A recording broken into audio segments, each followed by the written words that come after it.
I just work so much these days that, and sometimes you sit back and you wonder what you're doing it for. Because I've never been a one to look for fame or adulation amongst people.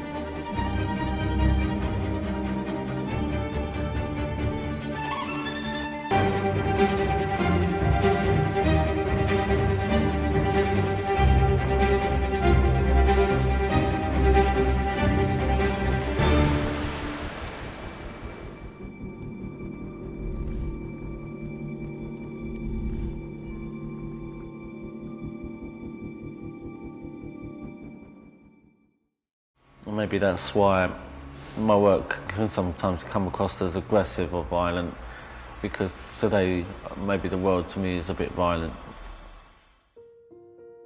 One only needed to look at the nature of Alexander McQueen's work, the inherent violence and melancholy in every piece, to see there was a deep and permeable wound at the core of this young designer. He put everything into his work, including, it said, his dreams, nightmares and fears. The renegade of British fashion, the late, great Alexander McQueen, was more than a designer. He was and still remains a major figure in British culture, redefining the rulebook with his youthful succession and a body of work that were more avant-garde forms of art than works of fashion. McQueen defied his East End beginnings, rising to the annals of fashion history by taking his place at the head of Givenchy at just 27 years of age. For years to come, his string of groundbreaking shows for both the French powerhouse and his eponymous label revealed the relentlessness of his imagination and an undeniable talent that took critics by surprise. From his first collection, paid for in dole money, all the way to his multi-million-dollar empire, it was clear people were interested in whatever he was selling, even if it was, at times, controversial.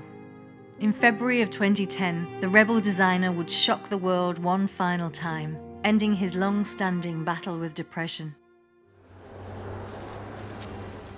Brilliant and controversial British fashion designer Alexander McQueen was found dead in his London home Thursday after anguished internet postings that revealed his deep sorrow at the death of his mother. He was 40 years old. Police said his death was not being treated as suspicious. McQueen's representatives would not confirm British media reports that he had committed suicide. Millions mourned the loss of his genius, while those closest to him recalled the humble man behind the curtain.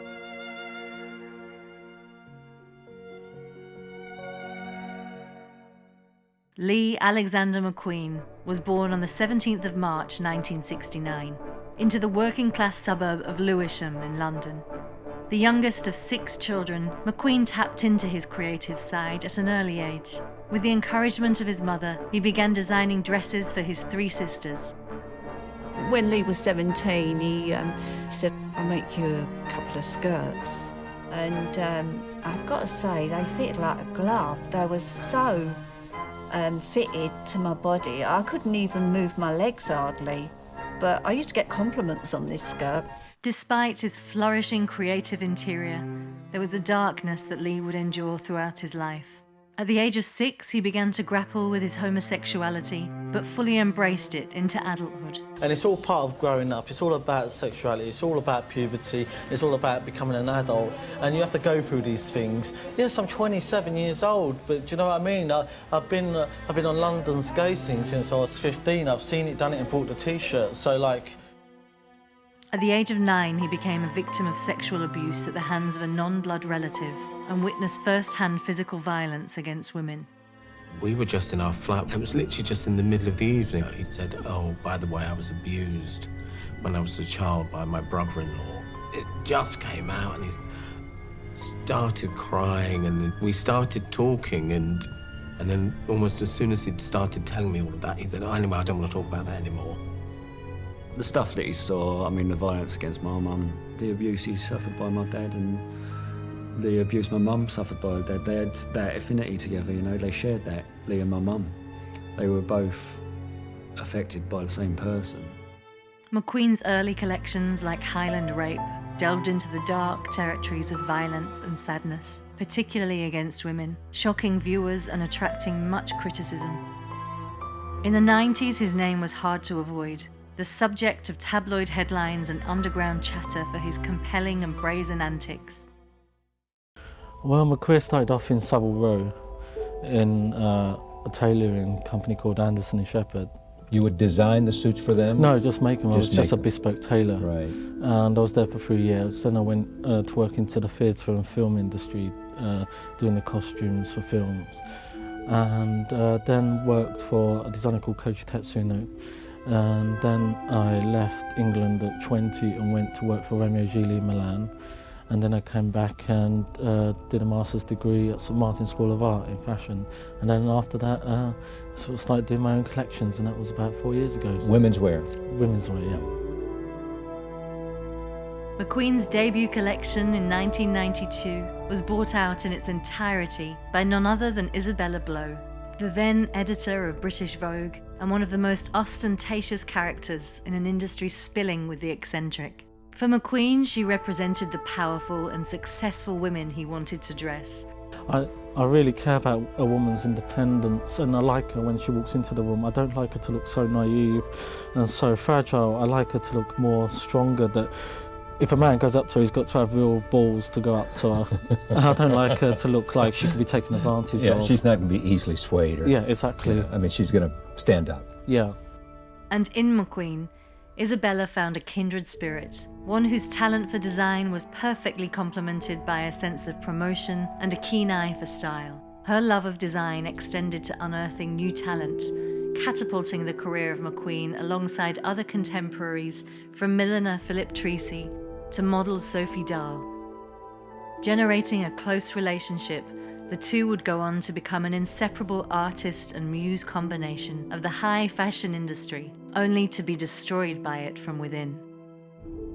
Ahead of his time, McQueen controversially was seen to be gaslighting the industry with his inclusion of non-models onto the runway, from the pregnant to the disabled, showing progressive racial inclusion and even featuring his own patron and muse, Isabella Blow. Blow stole the show in McQueen's 1994 autumn-winter catwalk, dubbed Banshee.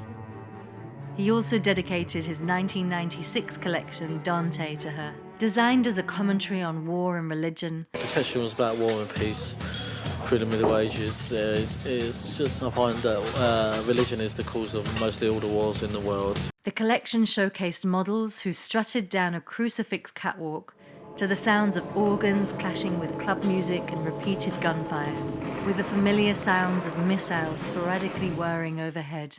There were new elements to the McQueen's aesthetic that took critics by surprise: maturity, romanticism, elegance.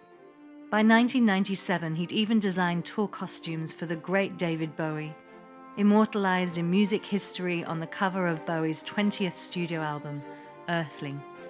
At the age of 27, and only 8 collections to his name, to the surprise of almost everyone, Alexander McQueen would become the head steward for Givenchy. Were they surprised that you were chosen, even though you... I think they put most people in a coma. It's just, it was bigger than surprise. Yeah, They would say shock, major shock.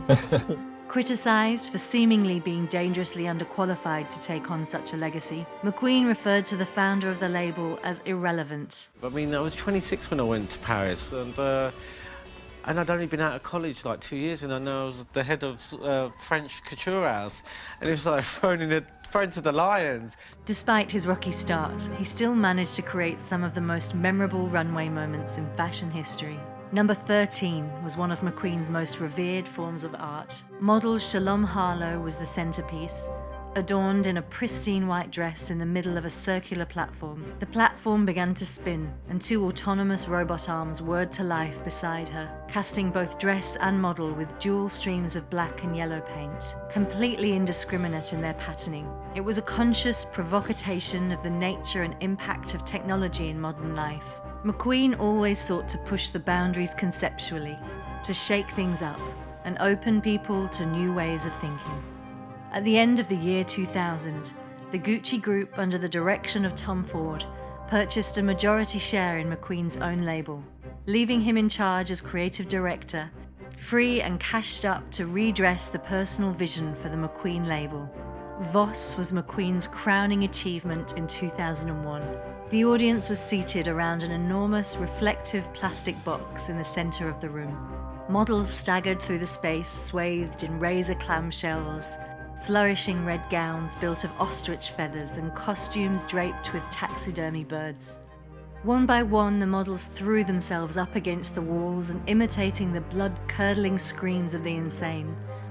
New York Times writer Kathy Horan described McQueen as a great designer who is not only making beautiful clothes, but also responding like an artist to the horror and insanity in contemporary culture.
In October 2009, McQueen presented his final and most impactful runway to date, entitled Plato's Atlantis.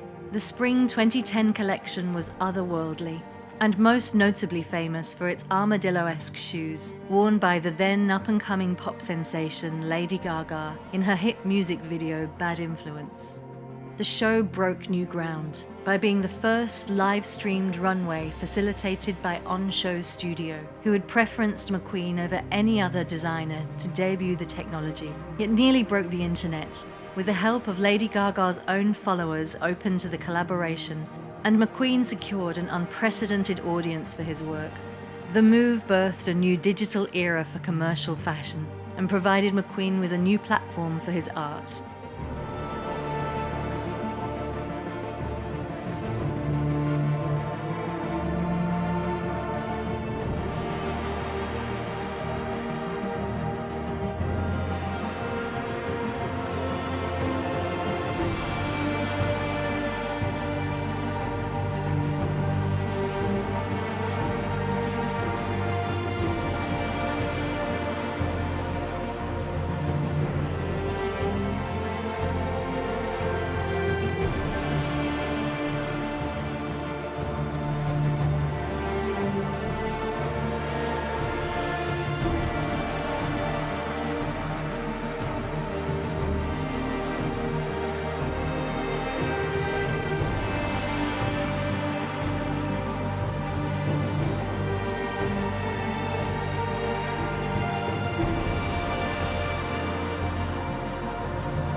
With success impressed upon him at an early age, McQueen was repeatedly torn open with every criticism sustained, and every looming deadline in which he was forced again and again to justify his undeniable talent. But with each new collection, he placed himself under greater pressure to outdo his last. When did it become bad? Well, it became bad when the pressure became too much for him, and he obviously started dealing with it in ways he shouldn't have, unfortunately. And with it came an aggressiveness, a kind of anger, a sort of paranoia. As his constitution declined and he was diagnosed with HIV, he increasingly turned to cocaine for support. And the more money he had, he seemed to be more unhappy. Because with the money came drugs, and that was a sad thing. Okay. It made me look at things in a really clear light and an honest light when I was going through all this, to tell yourself, this is too much work. There's something I had to give. That is a bad dose to take. No, I can't change myself anymore. The thought of death had begun to consume him on a grander scale in his later years. McQueen was seeing a therapist to be treated for severe anxiety and depression, and constantly complained of exhaustion. But the gathering melancholy of McQueen was almost trivial compared to the mental state of estranged muse Isabella Blow, who would go on to attempt suicide on no less than 3 occasions, passing away in 2007. Izzy died proud. She died having achieved beyond her wildest dreams. The fact that Izzy went was a huge blow to so many people, including Alexander. A huge blow. Within 3 short years, McQueen experienced the devastating loss of the 2 women that supported him most, Isabella and his mother Joyce.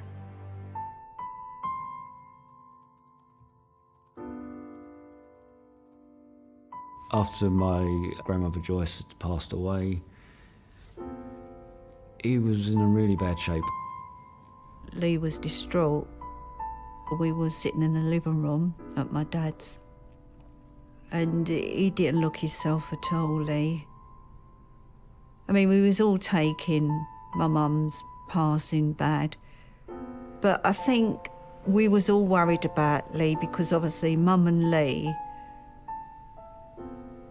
idolised my mum.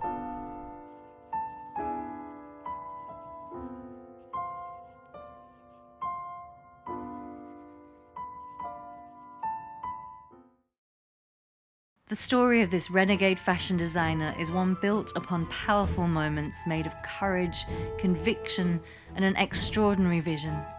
In May 2011, New York's Metropolitan Museum of Art's own Met Ball was perhaps one of the most holistic contributions to reveal the two. The posthumous show entitled Savage Beauty paid tribute to the life and life's work of the late Alexander McQueen.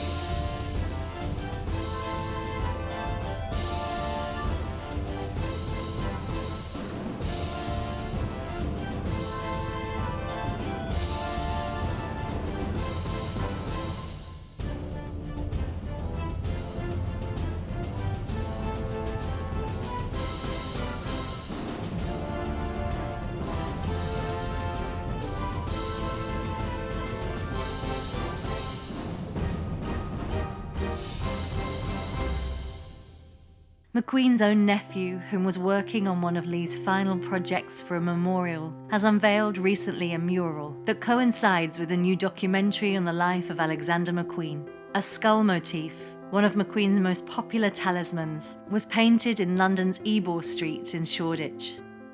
As life went on, the demand for the continuation of his work was seamlessly handled by McQueen's right hand in the dressing room, long-term friend and prodigy Sarah Burton. In a new chapter, Burton, a master tailor herself, was handed the reins of the McQueen's empire with the freedom to steer its future and give acknowledgement to its past. Burton's own stardom catapulted when the label was selected to dress the Duchess Kate Middleton for her wedding to Prince William in 2011. The royals, along with the world's celebrity, continue to support the label under its new ambassador. Fashion figure Daphne Guinness, a close confidant and champion of McQueen himself, praised Burton's composure amidst the impossible task of filling McQueen's shoes, noting her skills honed during her years in Lee's company served to make the label stronger in his absence. Burton's 2014 collection for McQueen was a stripped-back presentation lacking the ornamentation of previous seasons in favour of a simplistic aesthetic. Each season continues to carve a new moment for McQueen, albeit in a much subtler fashion. The latest Resort 2019 collection was a celebration of Victorian heritage, heralding the hallmarks of McQueen's signature tailoring, exploring McQueen-esque dichotomies from the deeply feminine embroidered lace, white dresses, ruffles and cashmere that are eschewed to the structured leather corsets and signature harnesses. Alexander McQueen's death reflected the nature of his work, savage, romantic and steeped in tragedy. But McQueen was not without a sense of humour or perspective, leaving us to wonder what could have been. Always been fascination with the Victorian view of death, where they almost, you know, when they used to take pictures of the dead, it's not about brushing under the carpet like we do today. It's about, you know, sort of like celebrating someone's life, and I don't think it's a bad thing. I think it's a very sad thing, about a melancholic thing, but I think it's a very romantic thing because it means an end of a cycle, and everything has an end. And I think the cycle of life is, you know, it is a positive thing because it gives room for new things to come behind you. So.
McQueen's death coincided with the first day of New York Fashion Week's fall collections and his own preparations to show in Paris. Perhaps his death was not untimely given McQueen's tumultuous run-ins with the industry, lost in all its inanity. On the eve of his beloved mother's funeral, McQueen, just 40 years young, gave in to a debilitating orgy of cocaine and sleeping pills, only to be found by morning, strung from the neck in his bedroom closet by his favourite belt. In his final moments, Lee scrawled a note in his beloved drawing book. "Take care of my dogs. Sorry. I love you. Lee."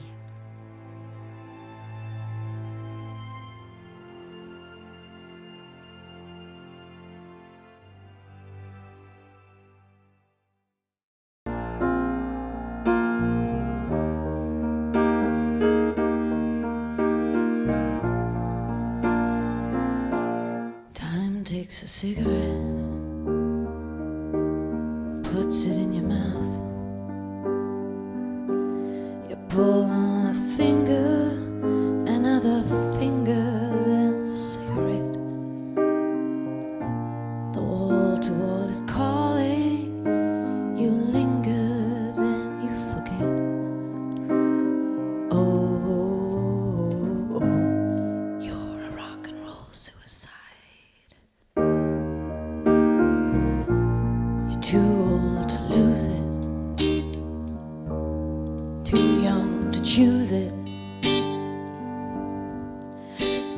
clock waits so patiently on your song. You walk past a cafe, but you don't eat when you live too long. Oh, you're a rock and roll suicide. Shivers are snarling as you stumble across the road, and the day breaks, so instead you hurry home. Don't let the sun blast your shadow. Don't let the milk flow ride your mind. You're so natural, religiously unkind. Oh no, love, you're not alone. You're watching yourself and you're too unfair. You got your head all tangled up, but if I could only make you care. Oh no, love, you're not alone. No matter what or who you've been, no matter where or where you've seen, all the knives that still lacerate your brain, I've had my share. I'll help you with the pain. You're not alone. Just turn on with me, 'cause you're not alone. Just turn on me, 'cause you're wonderful. Just turn on with me, 'cause you're wonderful.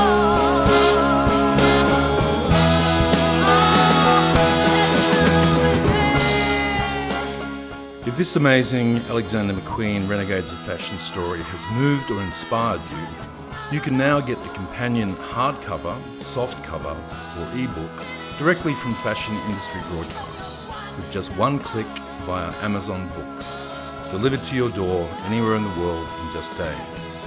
Each of our 11 Renegades editions in this collection is a lavish illustrated retrospective of the designer's life's work, lovingly told and displayed in over 400 pages in glorious colour. Hundreds of their runway collections are recorded in lavish detail. You can find the link to the Amazon sales page in the description box below. This essential Alexander McQueen Renegade Story coffee table book can be in the pride of place on your coffee table within the week.